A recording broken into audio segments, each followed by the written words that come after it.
We are officially on the way to Oaxaca, and this is a move that is like 5 years in the making. So I'm going to tell you the little story time and all of the synchronicity points that brought us together to this move. And so let's backtrack to the start of this new era in COVID times, back in the dark ages. When I personally was like, I did not choose to stay in these conditions of fear-mongering and tyranny and the lockdowns that were happening in Canada. And so I was like, well, I have flight passes because I was still a flight attendant back in these days. Oh, hi, my name is Shanice. I am a somatic empowerment coach, which is the unique methodology that I have developed from my life experience and from all of the trainings and certifications that I've done in yoga and energy healing and much more. So, during the dark ages, I decided it was time to use my flight passes to go live a different life. And I had initially thought to come to Mexico, and there's this like weird fear-mongering, again, belief in Canada that it's not safe to go to Mexico.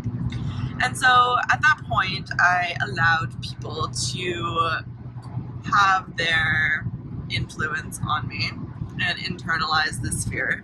And so I decided to go to Costa Rica instead. And I really did start a whole new life there. And I wasn't really aware at that point of how transformation, lasting integration actually works. And that's my specialty now in my business with Evolving Consciousness. And so as I made this leap into a new life, I tried to just like leave my old life behind.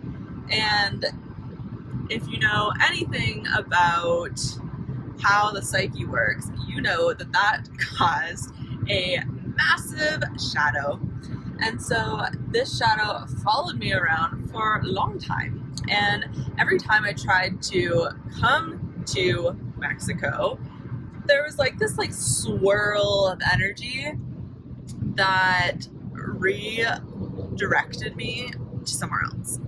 And so I remember having all of these visions of like meeting an abuela and her like teaching me the traditional ways of cacao and of like herbal medicines and prayer and ceremony and everything.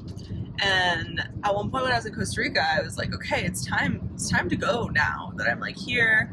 And it just wasn't working out.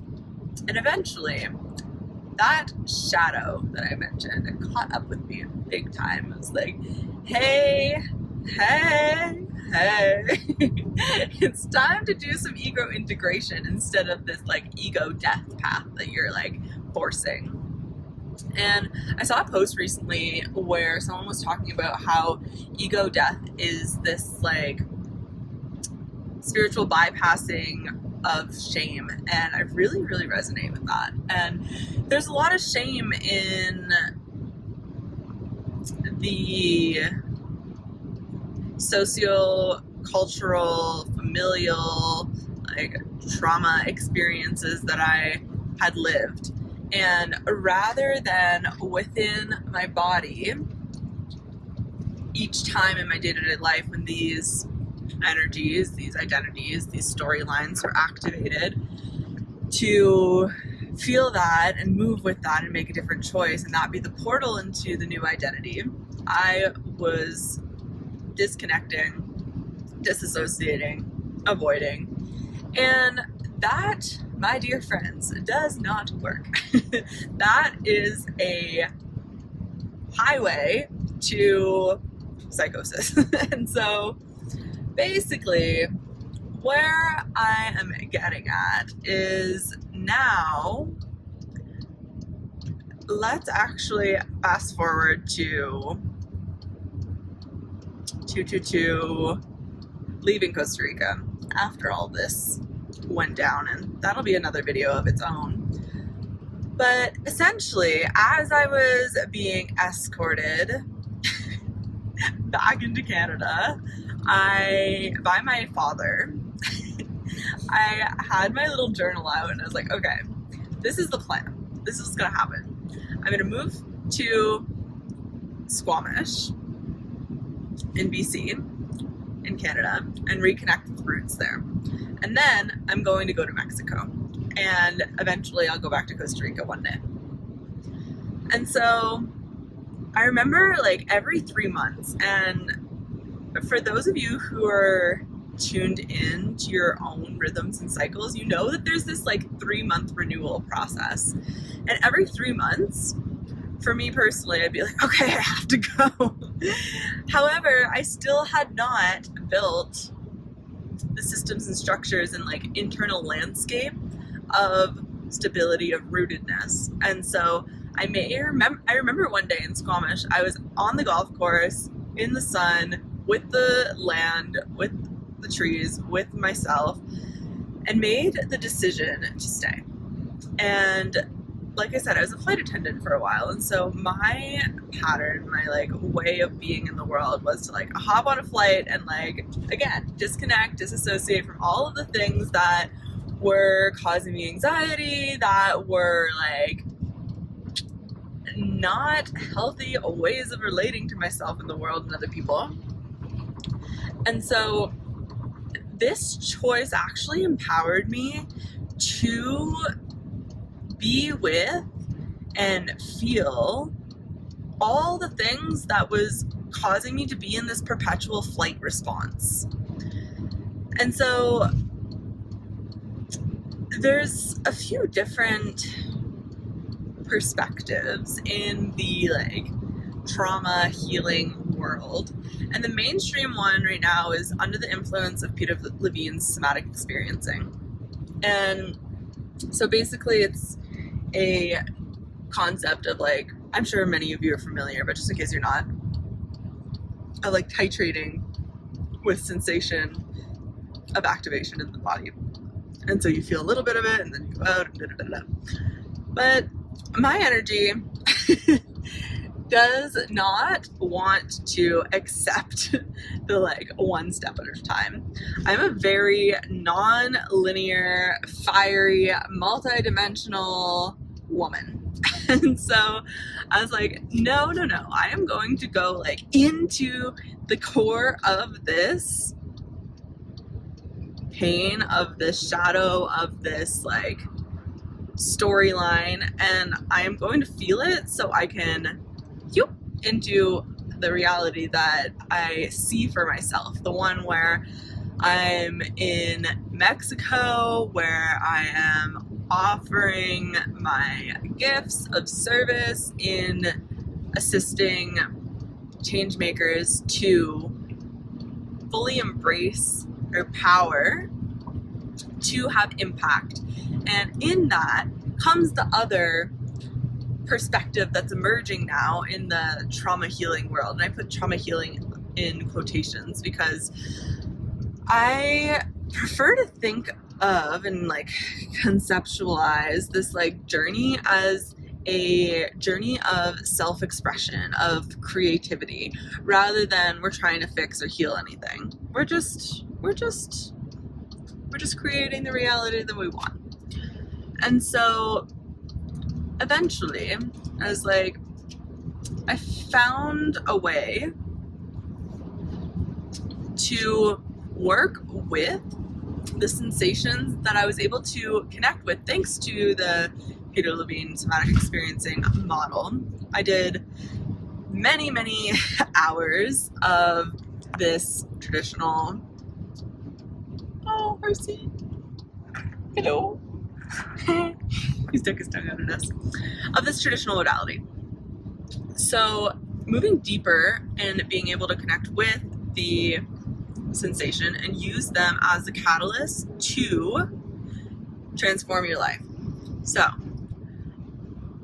when I started to reprogram my beliefs, when I started to reframe, repattern my relationships with my sensations, and so this like internal, I like to think of it as like we're restructuring the internal architecture, and that then informs the external reality. And so as I did this, I in Squamish ended up allowing my like inner child to lead my decisions, because for the longest time she was not accessible to me in my psyche. It was like this like closed off room of like we don't talk, right? That like dissociation.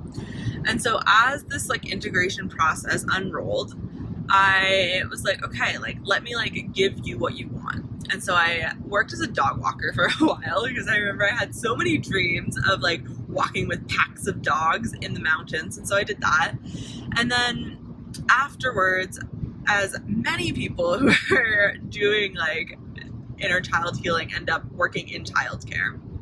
And so I first started working at a Waldorf school, and like I said, my energy, very nonlinear, very let's blow this shit up of all of the systems and structures that are. And so like being in the education system, even though it was private, even though it was a different curriculum, not for me. So then I was like, okay, well, if I nanny, then I can like be in my like entrepreneur essence and like, you know, have a little bit more say of my hours and my rates and da da da da. So I did that for a while. And the family that I ended up working with was building a home in Mexico.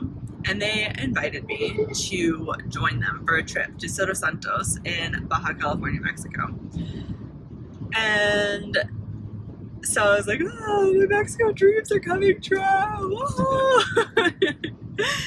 And this is where this beautiful man comes into my life. A few weeks before I go to Mexico for the first time. I mean, besides just like quick turn flights out of Cancun, I get invited by our mutual friend, incredible medicine woman in Squamish. If you're in the community there, you know her. If you are not in the community there and you're in the area, look her up. Gaia Sophia. We love you. Thank you for bringing us together. She invited us both to a sweat lodge ceremony. And I had not gone to a sweat lodge in a long time. And working all of these jobs led by my little inner child, I ended up being, again, disconnected from this ceremonial way of life, from this more like intentional way of life, and was like in my victimhood, to be honest, because I was not happy with what I was doing, but I was like, oh, this is just what I have to do. That's not true. So anyways, we met at a sweat lodge ceremony, and do you want to tell this part? Sure. Well, hi. My name is Miguel. So the story just started like one, I think it was Sunday, right? I don't know. Sunday when we just came to this sweat lodge that for me was really special because I was the only Mexican in that ceremony, and I feel really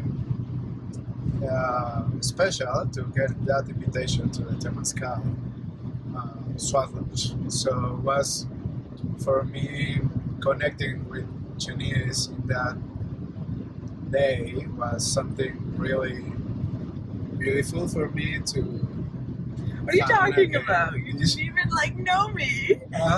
So I was doing the smudging before lodge, And he didn't even remember meeting me that day. So it was special for him, not because he was meeting me, but because he was learning how to do like the North American version of Temescal Sweat Lodge. And so, yeah, talk a little bit more about that, but like keep it relevant. Well, for me, inside the ceremony, it was like I was really connected to just my energy and my praying with my ancestors, and just like singing and feel like so much energy in that sweat lodge that I wasn't able to look at this beautiful girl that is by my side right now. But yeah, I feel like the first meet of our souls was like in that ceremony that we just like see each other without seeing fully. And yeah, it was the first contact that we had. So you wanna keep going? Yeah. So after that, the day after, something within me really shifted. And I remember going to the river, as I often did. I brought my little journal. And I was with the river, and I was crying, and I was praying, and I wrote something about meeting my like divine union partner, that I was like ready to open to more love in my life. And this is what I teach other people now, so it's so juicy to kind of be like, oh, these are all the points that we're like weaving together to bring me to the person that I am. And so essentially I was like, I want more love in my life. Like, I'll do what I need to do to like find my divine union partner. And I've been working on this like inner union of my like feminine and my masculine, and I knew that that was the pathway towards attracting my outer partner. And so fast forward, I'm now in Mexico with the family that I was nannying for. And as I was like going there, I was setting really, really strong intentions for my time. And I remember being like, okay, when I have time off from the kids, I am going to go to an ecstatic dance.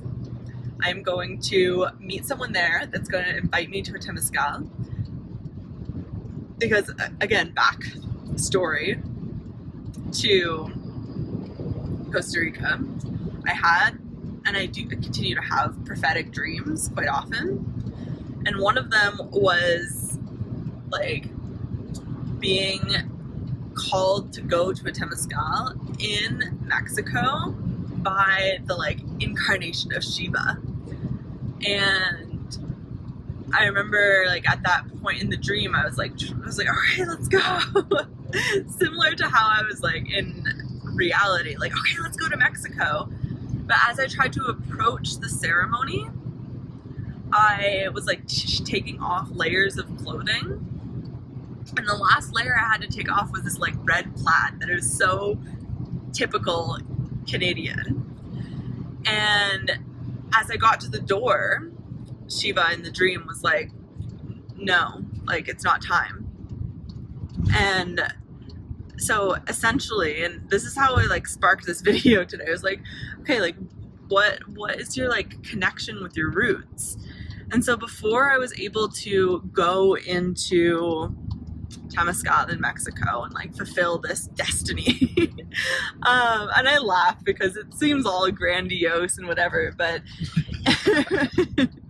but really, like,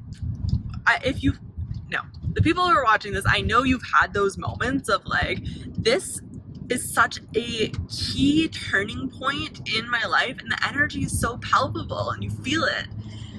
So anyways, that dream happened, and so I was like, this is like a year and a half to maybe 2 years afterwards, and I was like, I am making this happen. Like, there is something there for me. So first day, I have off, I'm like, okay, I'm gonna go to an ecstatic dance and I'm gonna meet someone who's going to invite me to a Temescal. So I did my first week with the family, and oh my goodness. You think childcare is hard? Try traveling to another country with 2 children, with a family who's building a home, and who we end up getting very sick. All of us, like hospitalized, pneumonia sick. And so, yeah, shit was hitting the fan.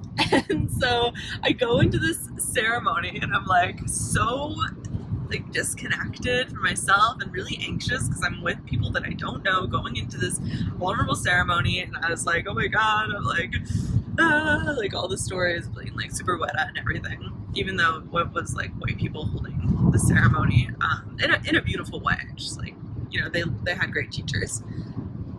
Okay, I'm getting sidetracked. So I go into the ceremony, and this was a owl lodge, and owl medicine is death and rebirth, and you know that's my jam. However, I was shook to my core in this ceremony, and when I got out, there was like an energy in my heart. Even before I went in, there was like this energy that was building of like nausea, like something inside of me needs to come out.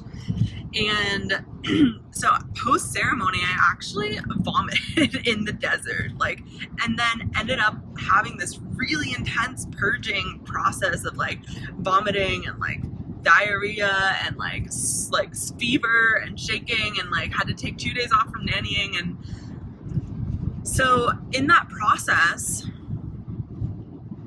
I ended up having all of these like visions and downloads and all of this like information coming through, and I was journaling it out, and it's like, okay, like this is the life that I'm creating with intention, like I'm back on track.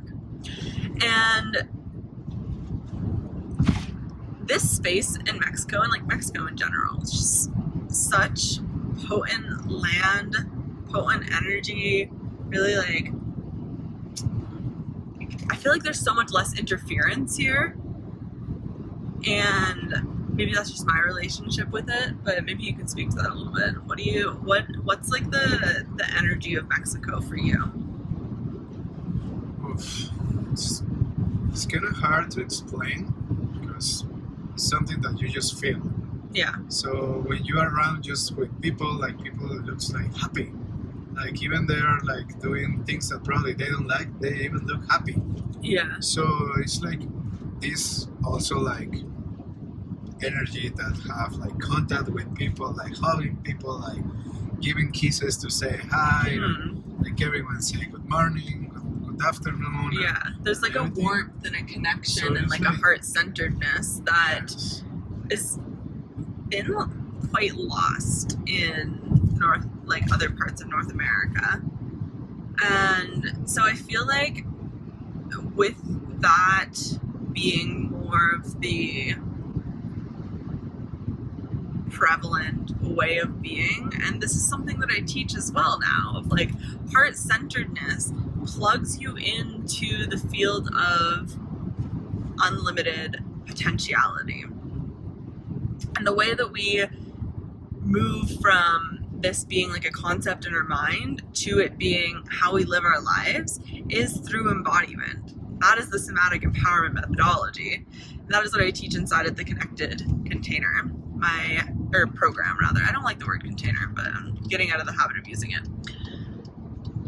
So this 3-month program has developed by bringing all of these different elements from my lived experience into the outpouring of service.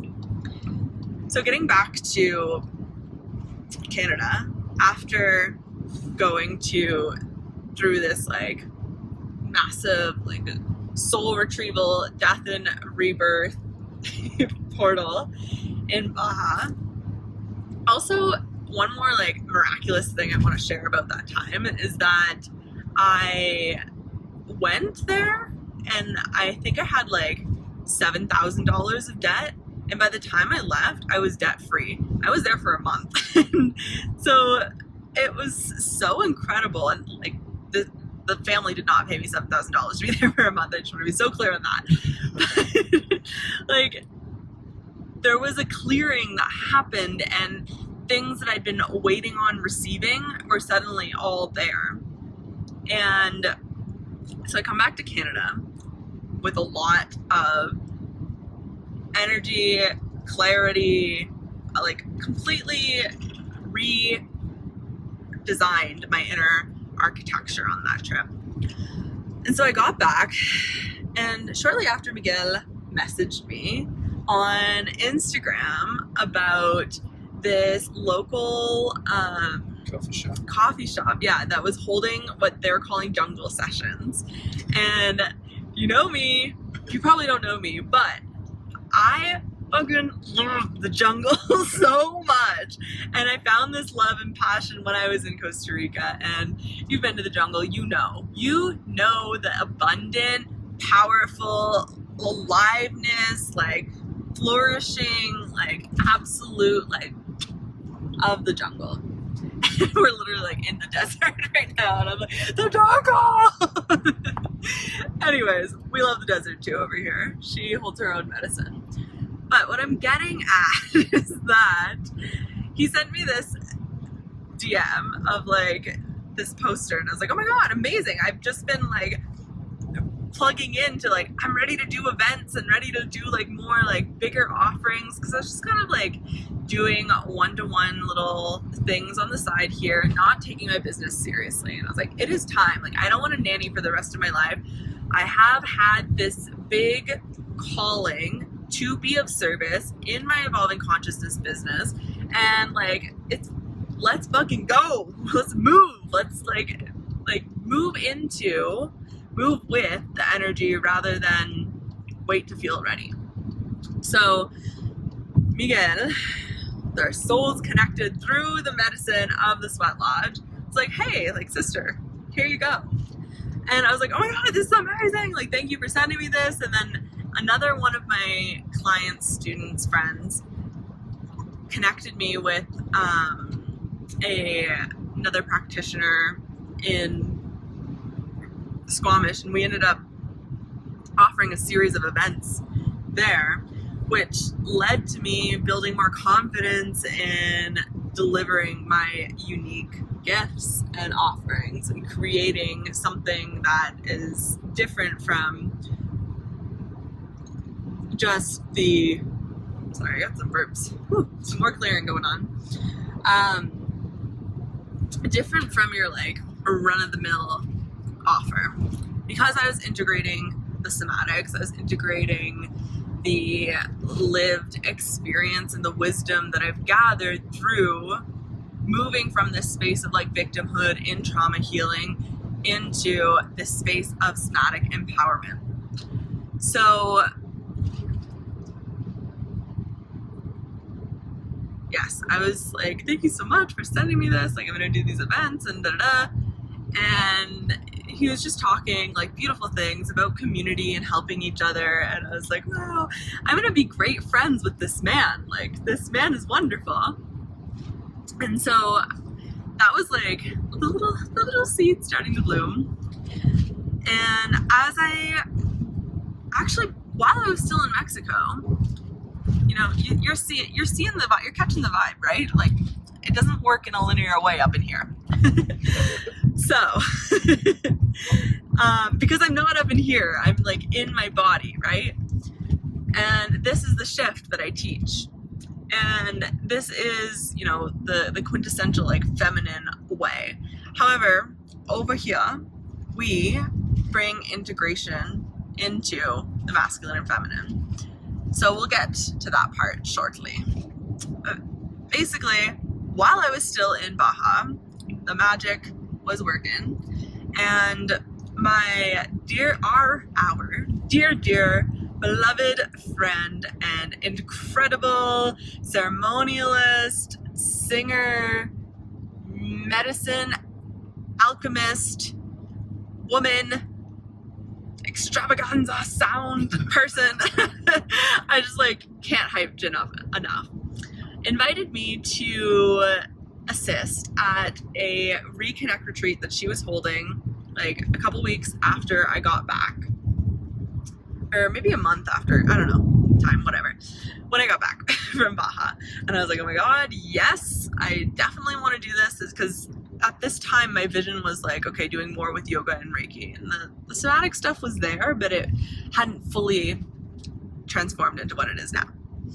So I was like, yes, let's do this. And then she mentioned to me that Miguel was going to be the chef at this retreat.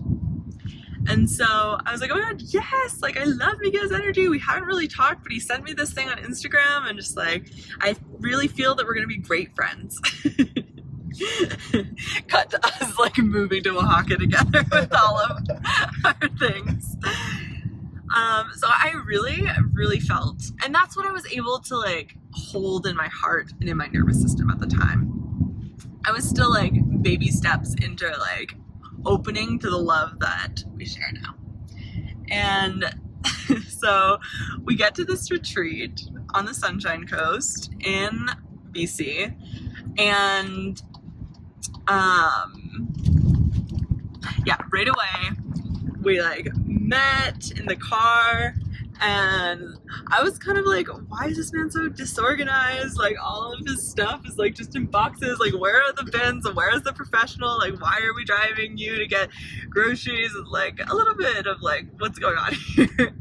But then we started talking, and maybe you can tell a little bit more about your perspective of our first like really getting to connect and explore what like was blossoming between us. So first of all, I want to say, like, as Mexican, I really like the contact. I really like touching. I consider myself like a lovely person. You are a lovely person. So when we first connect that day, I was just contemplate her smile, and that like got me like really into like, oh, what a beautiful smile this girl has. And then we start just talking, and I feel like she was on the seat on the front on the van, and I was just like in the middle here, like getting closer and touching the shoulder a little bit, and just like, and I was like, ah. yeah. But inside I was like, ah. And so I feel like that connection for me was like right away. We arrived to the ferry, and we start like just talking and laughing, and my English wasn't too like really good at that time. That's not true. It's not good at all.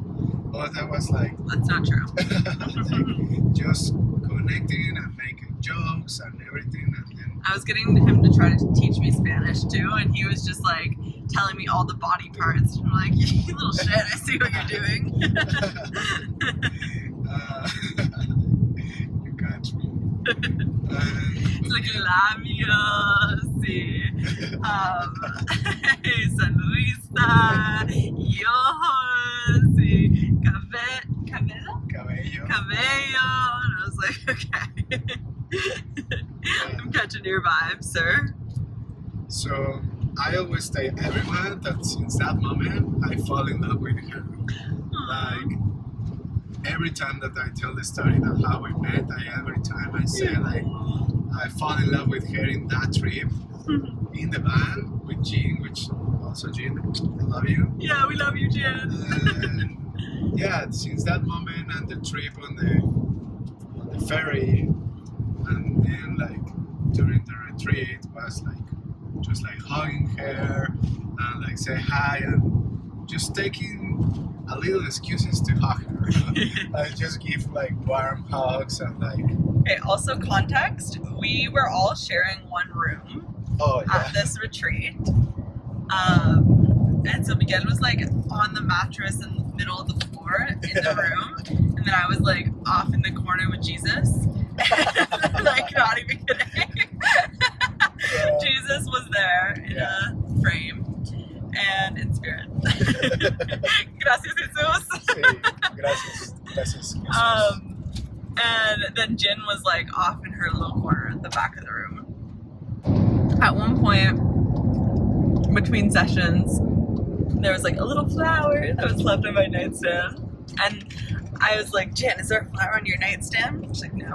And I was like, oh, he likes me. And she was like, ooh. Okay, let's go. And so we run out the door, down to the beach, and we get onto the beach, and it's like an incredible show of Northern Lights. And we both like had, as many people do, this like dream of seeing Northern Lights at some point in our lives, and had not. And so we get there, and I'm like, wow, like, wow, like in such like big like awe and like mind blowing. And I was like, oh my gosh, the sky and the lights and the beach and the water and the trees and the stars and the fire and the sand. And then he's like, and you? And I kind of just like ignored it. But I caught it for sure, because that was like my confirmation that the flower was from him, that he liked me. And so we were like both separately like on the beach watching the Northern Lights, but like you could feel the like energetic like conversation that was going on between us at that point.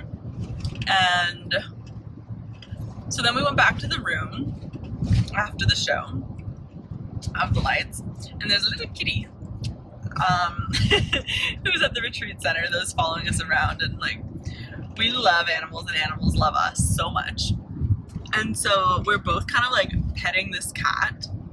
And do you want to tell the cat story? Because I don't remember exactly the details that you're referring to. Okay, so we went into the room, and the cat was inside the room. And then I started petting him, or her, so I don't remember.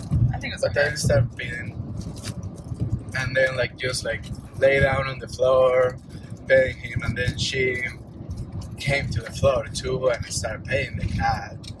And then I started petting her, and she started petting me, and then we just started like a little bit more touching. like not sexual though. Not sexual, just like Love. like yeah, so much love and feeling our bodies and just like feeling like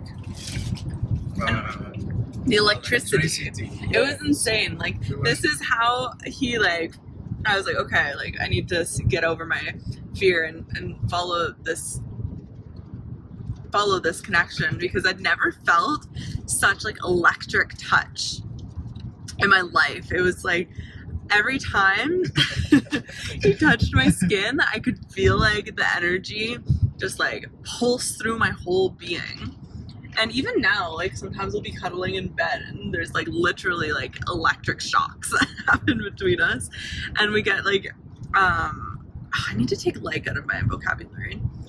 We receive feedback from people that our connection is so electric, like from across the room. It's tangible. And so that happened the first night, and I think we cuddled like a little bit, and he was so respectful, like did not try to touch me, did not try to kiss me anywhere, like super respectful. And for him, that's just like the norm, but for my experience, that is not what I was used to. I was used to guys like really trying to like, you know, go for it. So I really liked that, because it felt super safe and like trusting. So next night we had a fire ceremony as the end of the retreat, and we both stayed after the fire ceremony and watched like the fire until it went out, until the shore came up to where we were sitting. And so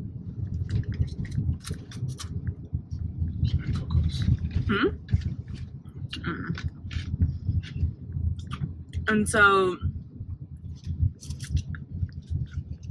we were kind of like cuddling on the beach, and he like took photos and then later posted them. It's like, when two souls connect, you know it in your heart, and like da, da, da. And I didn't realize he posted this, and everybody's like, did you see when we get posted? And I was like, no. And I was like, oh my god.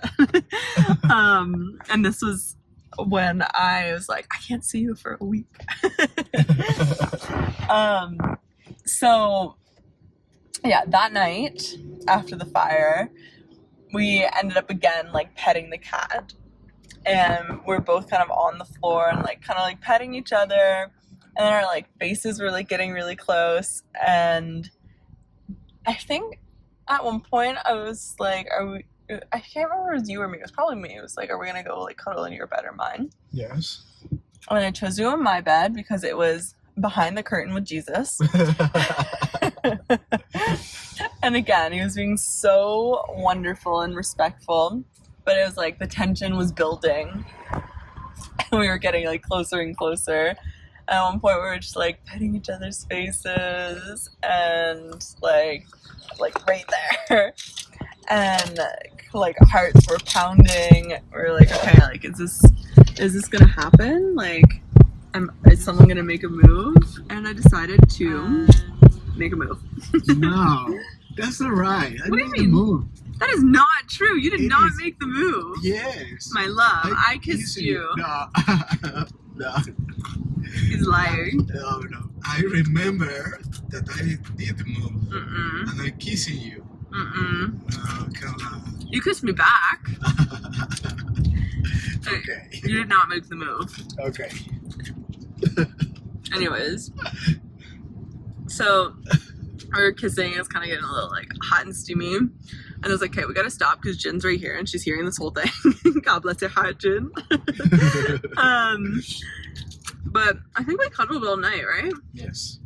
And I was snoring, and you kicked me out of the bed and sent me to my bed like 3 a.m. Yeah, because I had to work. And you did too. Anyways, so retreat ends. He gives me some delicious treats to bring home. And on the way home, we were in love already. In love, like fully. Like fully in 100%. love. Like we were holding hands, and he was like calling me mi amor. And in that time, we were talking about moving to Oaxaca and starting retreats. Yes. So, 45 minutes later, getting to where we are now with all of our stuff in the back of this car that his dad very generously brought into our lives. Muchas gracias, Don Martin. And yeah, we're doing it. We're going to Oaxaca. We will be offering retreats very soon. Very soon. Yeah, essentially we're in the chaos of Canada for 8 months. And Yeah, it was beautiful. Like we have like was summer beautiful. love. Yeah. Going into the rivers and the hikes and camping. Yes. And just building this beautiful relationship. Yes. And knowing each other better and Yes. open our hearts. Because I have to say something that I melt her heart. Her ice heart was melted by my I know warm- ice heart. Come a on. little bit. As a Canadian, for me, it was a little bit frozen. Okay. So, but yeah, because you at the beginning was like, oh, a little shame to say something to me or like giving me love. And now, like, you are so lovely and you kiss me all the time and you give me so much love. So, Like, I wasn't sure if, like, I could trust you fully, and that I could like, oh, well, another thing, and this is one more thing that I teach, is like I didn't have the capacity in my nervous system to open to the amount of love that you were giving me. And so Actually, you can tell that you was like a little overwhelmed. I was so overwhelmed. You still? No, I said I was so overwhelmed. Oh yeah. I was really overwhelmed, and the way that I view overwhelm now is that it is overflow. It's like when you're plugging into abundance, like initially it could feel overwhelming, but that's the overflow of love. And when we learn to expand our nervous system to actually hold that capacity to be with the overwhelm, to be with the overflow, to be in abundance, that's when all of the big dreams, big desires, prophetic visions come into your embodied reality. And so we were doing this dance of coming into union, and yeah, massive growth portal there. Like, he learned how to feel his emotions in his body, and I learned how to move my emotions to actually do the things that I desired. So shortly after meeting, I quit nannying. I started doing more in-person offerings, and I hired 2 mentors, and I started doing online programs. I launched my Connected program and started booking one-to-one long-term clients, stopped doing one-to-one one-off Reiki sessions, developed my somatic empowerment methodology, and really went all in on the business. And so just last month, I think it was, I quit my job managing Jin's yoga studio and teaching there a couple times a week, and I'm doing it. We're going all in on the coaching, on the retreats, on the